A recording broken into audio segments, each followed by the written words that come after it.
whether podcast consumers watch or listen, over 56% of them have a household income of over $75,000 per year. So that means that if you can grow your podcast listeners to over $10,000 as quickly as possible, you're naturally going to see an uptick of people joining your funnels and buying your stuff. So in this video, I'm going to be taking you through the shortcut to get to $10,000 downloads as quickly as possible with these 11 steps. My name is Paul Stinnett, and over the past 6 years, I've spent my time growing business with podcasts at my agency, Amazing Gains, over at listenstoclients.com. Before we start, this video is very specific to business owners who either have a podcast or want to start a podcast. So if this is a hobby for you, something you don't want to make money from, I suggest you click away.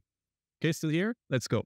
Listen closely because you need to know this. This is a race and you're competing against every other podcast, not just in your niche, but around your niche. And also YouTube videos, not just in your niche, but also every single YouTube video on the platform. And you compete against Netflix and Instagram and Amazon Music, Amazon Prime, every single thing. You have to be able to cut through and stand out beyond all the competition that's vying for the attention of your ideal listener. But this is a game that you can win. You only need to win once. So bring in a game and let's go. All right, so let me bring up my little script here. So the first thing we need to look at here is to build your instant authority arc. And it's something you need to be thinking about before you launch your podcast, or if you've already launched, before you record your next episode. Once you put out this arc of episodes, you'll instantly bring authority to you. People will recognize you and begin to trust you. And you'll also get some sales from this as well. So what is the instant authority arc? There's going to be a few episodes, maybe 3 to 5 episodes, full episodes where it's just you sitting down and delivering real, true value to your audience. So I want you to think about the journey that your clients go through. Where do they start? What strategies do you bring them through? And what is their end goal? I need to craft episodes that target each of the problems at the different stages.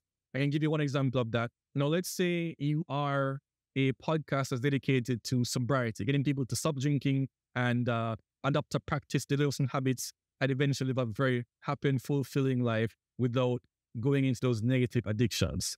What you need to do is to do an arc. And the first part of the arc is you need to stop drinking. So we did have one of our clients, and that episode right now is still one of the biggest episodes, still the biggest episode on her channel because it's a starting place. At Instant Business Authority, post people in. The algorithm on YouTube is really pushing that out to everybody and is really growing her sales and her business because she focused on what is that first pillar in her instant authority arc. So it's very powerful. So again, the framework, identify the 3 to 5 steps along the journey that will bring them from start to the end and deliver each one with very tactical details on each episode. Step 1, quit drinking. Step 2, find some habits. Step 3, for the community, you're giving them really tactical advice on how to do each, how and why. That way you're instantly building your authority. It's going to be one of the most popular episodes of your podcast ever. All right, this next thing here is you want to engage with your raving fans. Now, what does that mean? Now, Kevin Kelly has this very popular article, I'm sure you may have heard about before, called 1,000 True Fans. And in it, he says you really only need to have 1,000 true fans in order to live comfortably from your art for the rest of your life. Now, if you have a podcast and you look at your numbers and in week 2, those numbers are going up or they're not going below a certain number, you already have some true fans there. So the important thing is you need to be able to engage with them, pull them into a very unique experience for them, really pour into them, make them excited. And in turn, they will give you ideas on products and services they want to buy. They will show up at all their events. And most importantly, they will tell all of their friends and family. And that's going to be one of the biggest catalysts and pushes for your growth to that 10,000 number. So what are different ways in which we can engage with them? One unique way is adding an outro to the end of your episode that teases something interesting. Maybe there is a free call that they get if they listen to the entire episode. Or maybe there is a community that they can join where they can have more interaction with you. Something that maybe they can get sneak peeks at early releases of episodes, but put it at the end of the episode so you know that people are going to listen to the entire hour and they listen to that your additional 5 minutes. Are the people who stay all the way through? Those are your real true fans. Engage them, give them a unique experience, and they will help you to push your show out to more people. So the next thing, you should be producing these 4 types of episodes. As I said, if you're a business owner, you need to be doing these 4 types of episodes, because not only will it build your authority, you will build your awareness as a huge thought leader in your space. You will also warm up, like really heat up your ideal listeners so them ready to want to buy from you. So these 4 episodes you should be producing are, you should be doing interviews, but not just any type of interview. You're interviewing guests who are the successful version of your ideal client profile. People who have achieved the result which you're helping your clients with, and they're living their best life. They're sharing their secrets with how they did it on your show. So your show becoming the niche for people who are living the life of your ideal clients. They're tuning to hear that from you on your podcast. You and the guests that you curate on your podcast. So that builds up an audience of people who are like, I come to you for this source, you're not supposed to grow from that. 2, you want to be talking to all of your past clients. This way is kind of like a testimonial, but in this way, you are the one who's in control, who's pulling out all the insights that you want to deliver to your audience. And you're not just sending the instructions to your clients and saying, give me a testimonial. No, you're walking them through, taking them by the hand and having them deliver the bits of information that you want to deliver to your ideal clients. So when they hear it, they're like, okay, now I know you are the source for this information. I'll come in and tune into you for more information. And I'll come in and actually click the button or pause my podcast, find your URL, book a call with you. Number 3 is that you want to be talking to guests who have expertise in a similar or adjacent niche to your audience. So for example, me, I deliver podcasting services to business owners. I may want to talk to someone who does ads and runs Facebook ads, because that way I can now provide even an expanded amount of service or benefit to my audience. I'm also showing that I have a relationship that I've built with other leaders in the space of businesses that serve their needs. You're building your authority that way. You're also delivering value that way, and building your respect that way as well. And finally, you're having solos or conversations where you are just sitting there delivering value. So just like your instant authority art, you don't want to build a podcast all around interviewing. You also want to show your face on camera, so you have your voice on that microphone, delivering value directly to your audience, whether it's just you, like let's say you and I are talking right now, or you have a co-worker or you have a peer who's sitting with you, and really you guys are really putting all that value in that conversation. That also is the thing that's really going to heat people up, because they're going to hear directly from you that you know what you're talking about and you have the solution to their problems. Okay, move on to the next thing.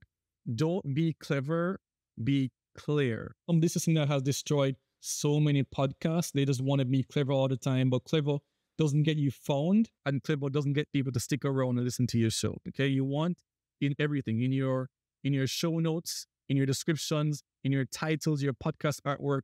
Don't try to be clever. People are going to just see it and scroll right past it. You have to be very clear with who you're serving, what your podcast is about, what the value is that you're delivering. And you can look at mine. My business, my website is called Listeners to Clients, and my podcast is called Listeners to Clients. So it's very clear about what I do there. Next thing here is search, search, search. You want to be optimizing everything that you do for search, because that is a very powerful avenue. Still in today, you still have, even though you have TikTok is getting more and more popular and all these other platforms, search is still one of the biggest ways in which podcasts and businesses get found. And so if you already have an online presence on a website, that's perfectly fine. You can shore up the amount of content that you're producing and also putting out your content, your podcast on your website, and make it SEO optimized so people can find it as they search for their problems. They're finding your podcast episodes.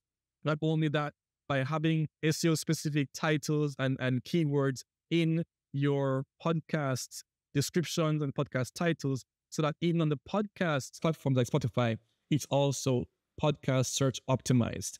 Finally, it's very important that when you're doing your YouTube videos, as you put your podcast up on YouTube, not only are you optimizing your titles and descriptions for search with those keywords, but you're also optimizing the chapters of your podcast episodes. Those chapters will come up also at the top of your search results on Google as well. So definitely optimize for search with everything that you can.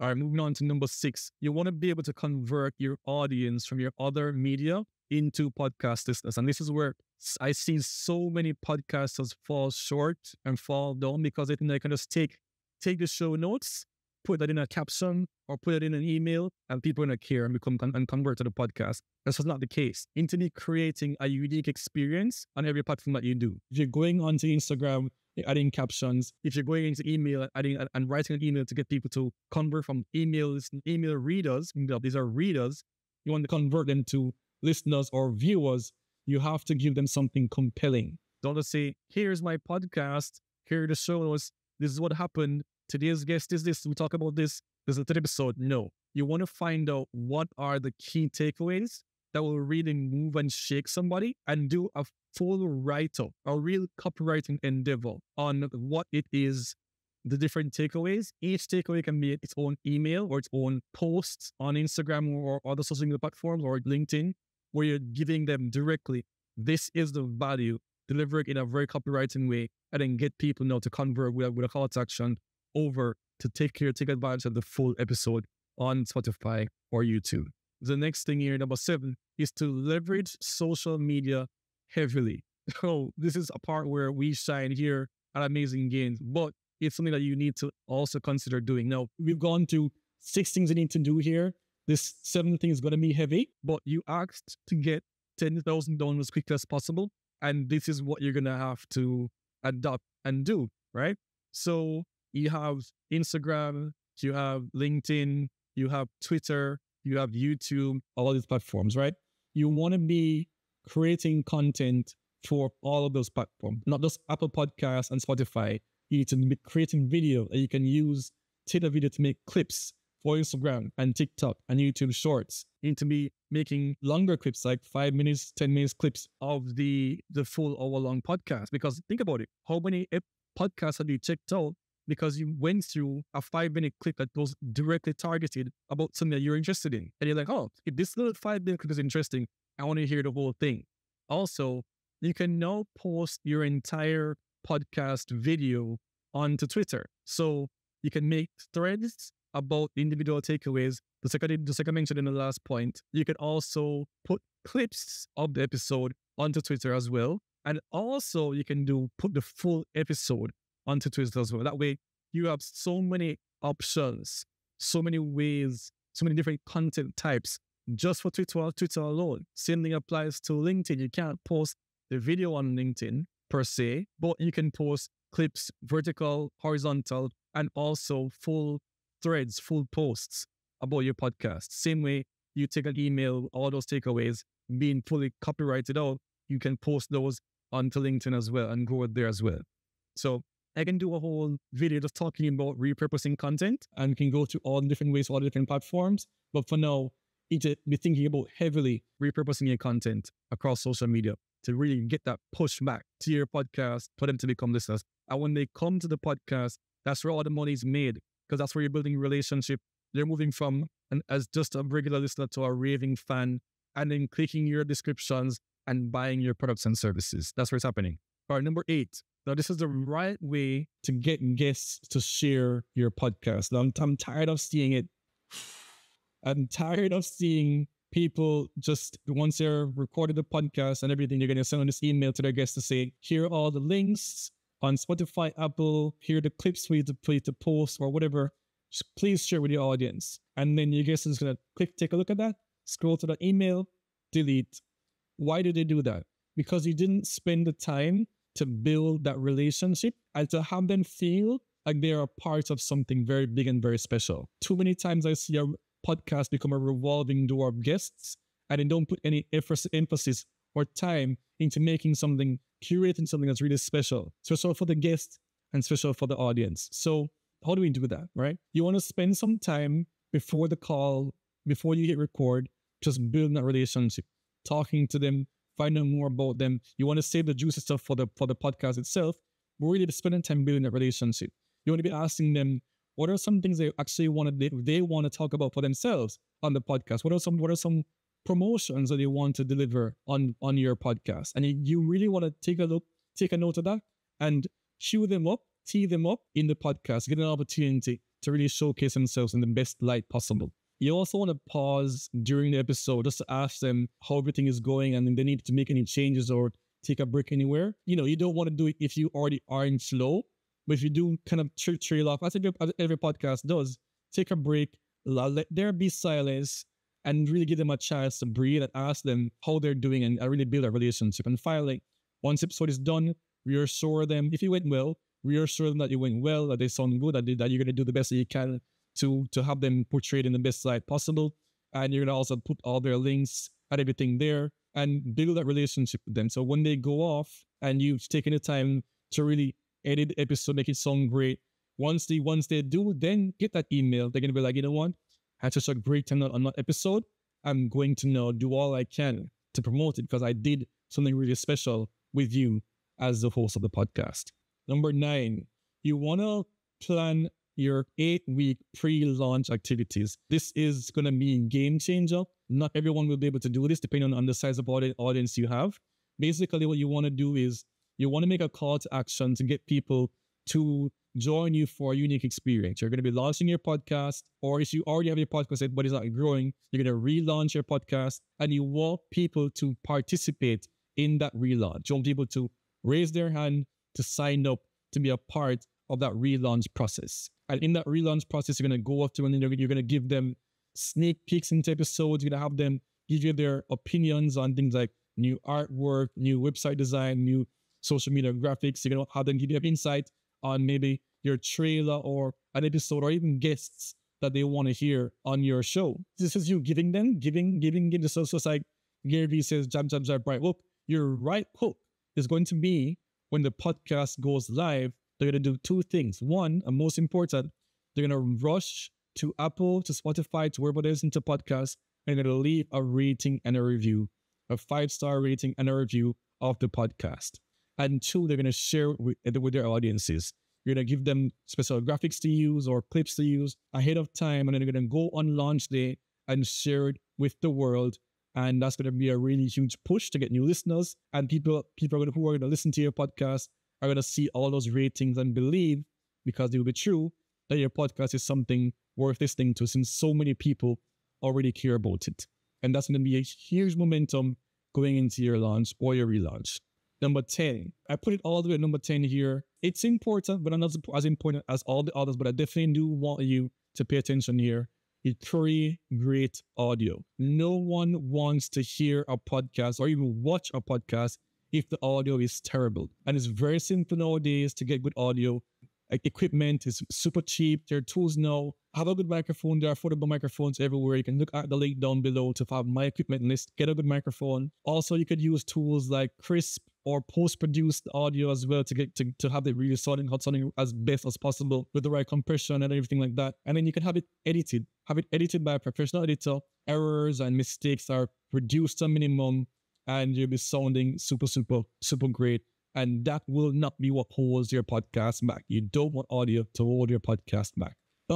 Okay, we've got to the end now. Finally, the last thing you want to be doing here is to create your Thunderclap by getting booked on other podcasts. There's not something I want you to sleep on. You want to be talking about your expertise on other podcasts. But here's a hack.